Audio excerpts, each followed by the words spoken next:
بسم الله الرحمن الرحيم.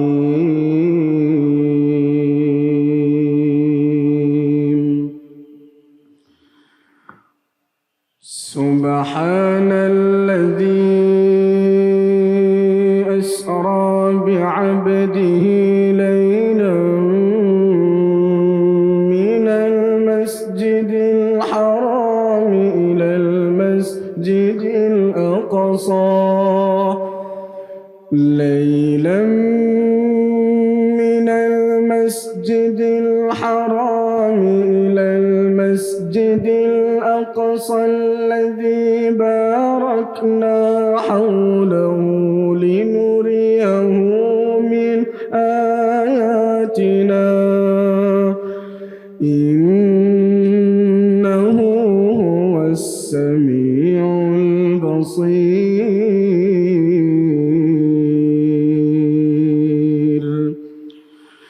وآتينا موسى الكتاب وجعلناه هدى لبني إسرائيل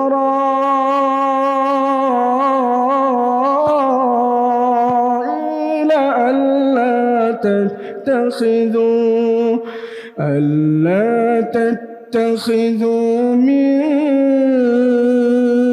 دوني وكيلا ذرية من حملنا مع نوح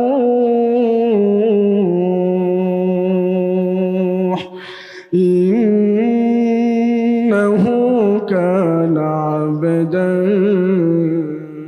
شكورا. وقضينا إلى بني إسرائيل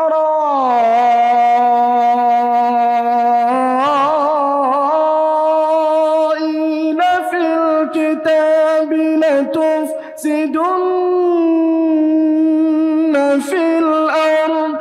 لتفسدن في الأرض مرتين ولتعلن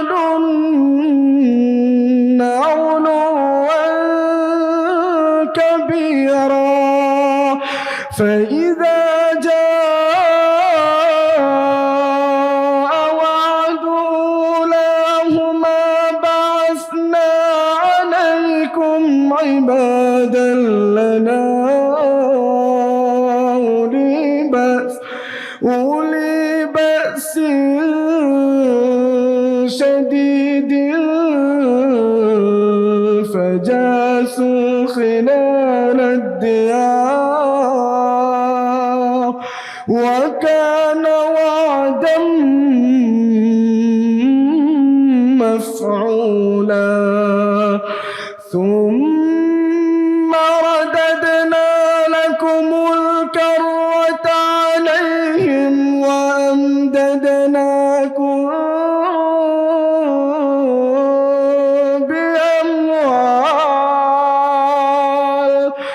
بأموال وبنين وجعلناكم أكثر نفيرا.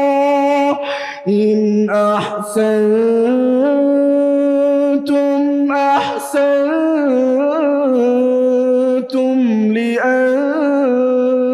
لأنفسكم وإن أسأتم فلها. فإذا جاء وعد الآخرة ليسوءوا وجوهكم وليدخلوا المسجد كما دخلوه أول مرة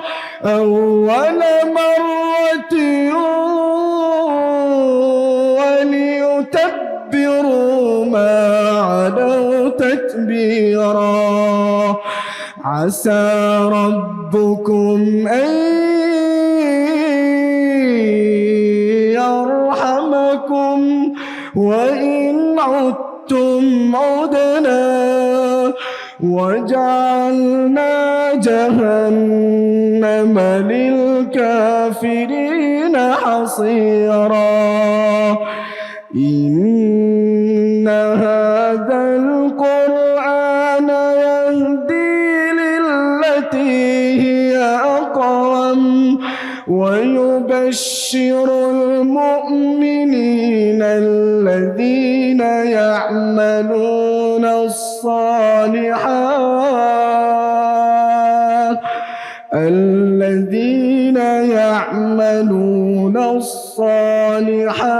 أن لهم أجرا كبيرا وأن الذين لا يؤمنون بالآخرة أعتدنا لهم عذابا أليما ويدعو الإنسان بالشر دعاءه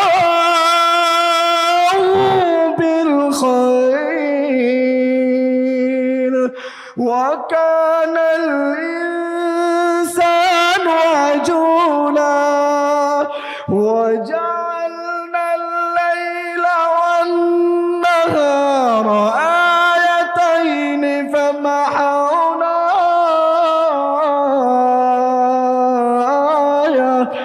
فمحونا آية الليل وجعلنا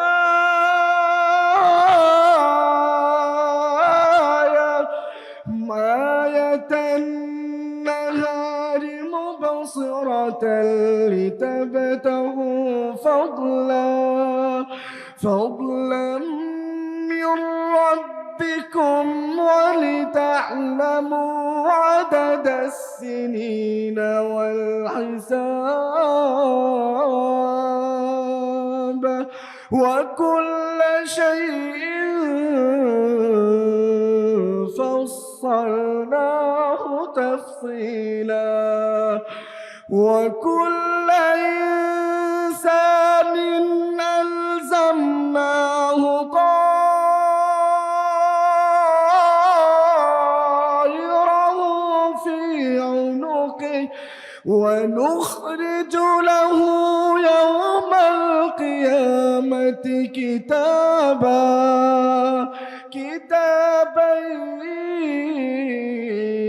يلقاه منشورا اقرأ كتابك كفى بنفسك اليوم عليك حسيبا من اهتدى فإنما يهتدي لنفسه ومن ضل فإنما يضل عليها ولا تزر وازرة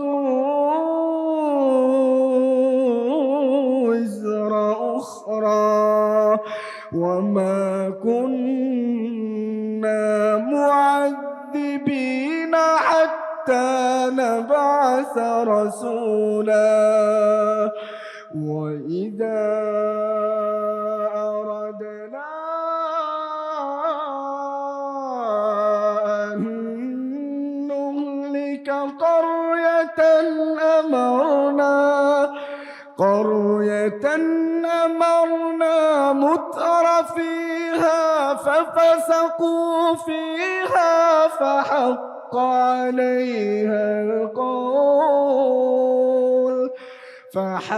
عليها القول فدمرناها تدميرا وكم أهلكنا من القرون من بعد نوح وكفى بربك بذنوب عباده خبيرا بصيرا بسم الله الرحمن الرحيم لا يستوي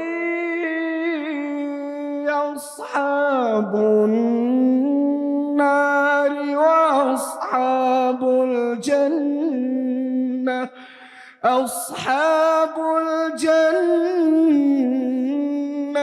هم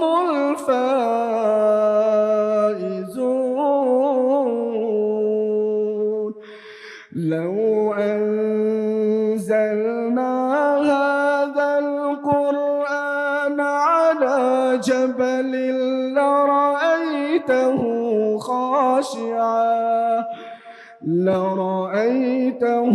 خاشعا متصدعا من خشية الله وتلك الأمثال نضربها للناس لعلهم يتفكرون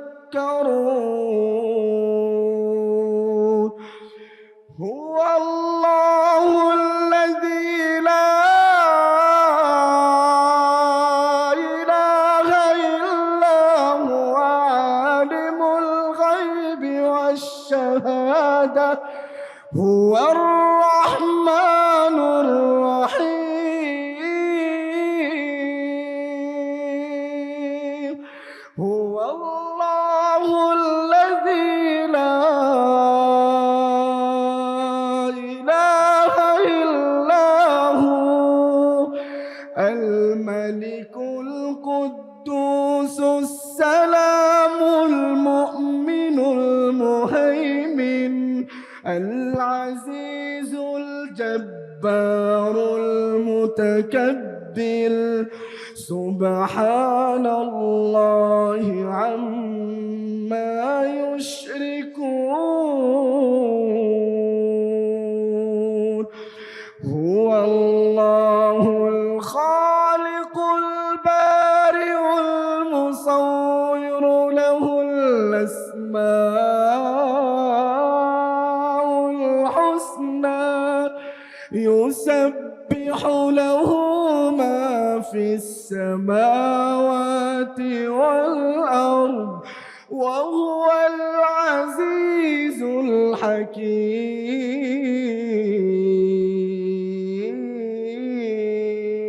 الحكيم صدق الله العظيم এই কোরআনের তাফসীরের এই বাগানে এসে ভালো লাগছে মাশাআল্লাহ আর 3 দিন ব্যাপী আদ্দিন ফাউন্ডেশনের এই আয়োজন শুধু যারা আপনারা এখানে এসেছেন আপনাদেরকেই মুগ্ধ করে নাই বাংলাদেশের টেকনাফ থেকে তেতুলিয়া রূপসা থেকে পাতুলিয়া পর্যন্ত এই 3 দিন ব্যাপী প্রোগ্রামের বাংলাদেশের সমস্ত মুসলমানদের আকাঙ্ক্ষা যদি সুযোগ থাকতো আমার মনে হয় বাংলাদেশের সমস্ত মুসলমান এই প্রোগ্রামে আসতো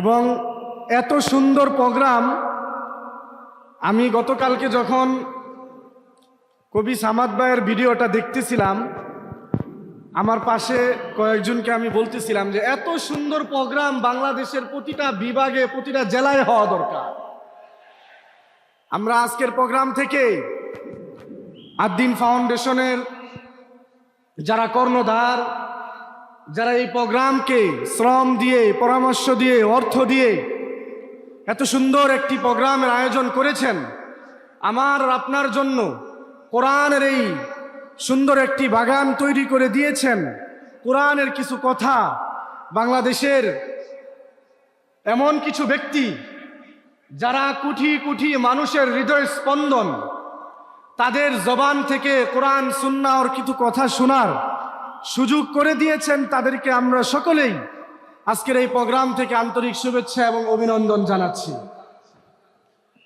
আজকের প্রোগ্রাম তো কিছুক্ষণ পরে বাংলাদেশের অনেক মাজলুম আলেম দ্বীনের মধ্যে একজন মুফতি আমির হামজা দামাত বারাকাতুহুম হযরত কিছুক্ষণ পরে আসবেন, আপনাদের সামনে তাফসীর করবেন। এবং আমাদের সকলের প্রিয়, যাদের উপরে দিনের পর দিন, মাসের পর মাস, বৎসরের পর বৎসর শুধুমাত্র আল্লাহ তাআলার কোরআনের কথাগুলো সাধারণ মানুষের কাছে পৌঁছে দেওয়ার জন্য এই অপরাধে যাদের উপরে মাসের পর মাস নির্যাতন করা হয়েছে, তাদের মধ্যে অন্যতম একজন হলো আমাদের রফিকুল ইসলাম মাদানী দামাত বারাকাতুহু। হযরত আসবেন ইনশাআল্লাহ। আমি আজকের এই প্রোগ্রাম থেকে বাংলাদেশ সহ পৃথিবীর যত জায়গা থেকে আমার সোনার বাংলার মুসলমান ভাইয়েরা এই প্রোগ্রাম কি দেখছেন, আমি সকলকে অবগতর জন্য জানানো চাইতেছি, ইসলামকে নিয়ে যারা কটূক্তি করে, ইসলামের বিরুদ্ধে যারা কথা বলে, এমন কিছু বুদ্ধিজীবী যারা জীবনে ইসলাম সম্পর্কে ঠিকমতো স্টাডি করে নাই, ইসলাম সম্পর্কে প্রকৃতপক্ষে যতটুকু নলেজ রাখা দরকার ওই পরিমাণ নলেজ তাদের নেই, তারপরেও যারা ইসলামকে নিয়ে কটূক্তি করে, উলামায়ে কেরামদের বিরুদ্ধে কথা বলে, উলামায়ে কেরামদের সাথে বেয়াদবি করে, পরিষ্কার ভাষায় বলতে চাই, কোন হক্কানি আলেমের সাথে বেয়াদবি করবেন না। কারণ হক্কানি আলেমদের সাথে যারাই এই পর্যন্ত বেয়াদবি করেছে, কেউ এই দুনিয়াতে ভালোভাবে টিকতে পারে নাই। যারাই বেয়াদবি করেছে প্রত্যেকেই ধ্বংস হয়ে গেছে। এখন পর্যন্ত বেয়াদবি করে এই জমিনে ভালো আছে এমন কোন নাস্তিক, এমন কোন বেঈমান, এমন কোন ইহুদি খ্রিস্টান এই পৃথিবীতে জমিনে নেই। প্রত্যেকেই ধ্বংস হয়ে গেছে। কারণ আল উলামা ওয়ারাসাতুল আম্বিয়া, উলামায়ে কেরাম হলো নবীর ওয়ারিস। আমরা নবীজিকে দেখি নাই, নবী রাসূলদেরকে দেখার সুযোগ আমাদের হয় নাই, কিন্তু এই উলামায়ে কেরাম যারা দ্বীনের কথা বলে, ইসলামের কথা বলে, কোরআনের কথাগুলো মানুষের কাছে পৌঁছে দিচ্ছে, মানুষকে ইসলামের প্রতি আহ্বান করতেছে, তাদেরকে যদি অত্যাচার করা হয়, তাদের কণ্ঠকে যদি স্তব্ধ করে দেওয়ার চেষ্টা করা হয়, মনে রাখতে হবে তোমার কণ্ঠ স্তব্ধ হয়ে যাবে, তুমি স্তব্ধ হয়ে যাবা, তোমার 14 গোষ্ঠী স্তব্ধ হয়ে যাবে। মনে রাখবা, কোনো আলেমের কণ্ঠকে স্তব্ধ করতে পারবা না। এই পর্যন্ত গত 4-5 বছরে আমরা দেখেছি বাংলাদেশের শত শত উলামায়ে কেরামদেরকে যে পরিমাণ নির্যাতন করা হয়েছে। এমন একজন ব্যক্তি যিনি আগামীকালকে আপনাদের এই প্রোগ্রামে আসবেন, আল্লাহ তাআলা হযরতকে এত উঁচু মাকাম দান করছেন, তুমি বাংলাদেশ থেকে চলে যেতে বাধ্য করেছো। তাতে কি হয়েছে? পৃথিবীর সমস্ত এমন এমন দেশ, এমন এমন পার্লামেন্ট যেগুলোতে তোমাকে নিয়ে কথা হয় নাই, কিন্তু মিজানুর রহমান আজহারীকে নিয়ে কথা হয়েছে। যাকে আল্লাহ তাআলা উপরে উঠান, পৃথিবীর কোনো মানুষ তাকে নিচে নামাইতে পারে না, ঠিক কিনা? হযরতকে আল্লাহ তাআলা হায়াতের মধ্যে বারাকাত দান করুন, সকলে বলে আমিন। হযরত আগামীকালকে আসবেন। আজকে আমাদের মাজলুম আলেমে দ্বীন বয়ান করবেন, হযরত চলে এসেছেন, রফিকুল ইসলাম মাদানী। হযরতের জন্য দোয়া, বাংলাদেশের সমস্ত আলেমদের জন্য দোয়া। আল্লাহ তাআলা এই মাজলুম দ্বীনকে দ্বীনের জন্য কবুল করুন এবং তাদের হায়াতকে আমাদের উপর আরো বেশি দীর্ঘায়ু দান করুন, সকলে বলে আমিন। সকলে জুড়ে একটা নারে তাকবীর দেয়, নারে তাকবীর, নারে তাকবীর।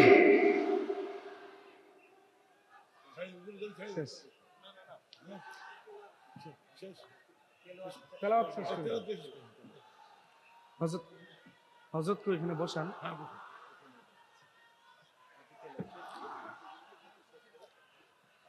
মাশাআল্লাহ, সবাই খামোশ হয়ে যাই।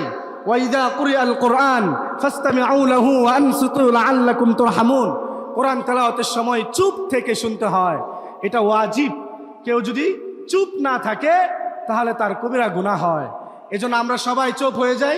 ইনশাআল্লাহ আপনাদের কাছে খাস করে আমি আমার ব্যক্তিগত আমার জন্য দোয়া চাই, আল্লাহ পাক রব্বুল আলামিন যেন আমাকেও কোরআনের এই ময়দানে কবুল করেন এবং আমার কণ্ঠকে কোরআনের কথাগুলো মানুষের কাছে পৌঁছে দেওয়ার ক্ষেত্রে কবুল করুন, সকলে বলে আমিন।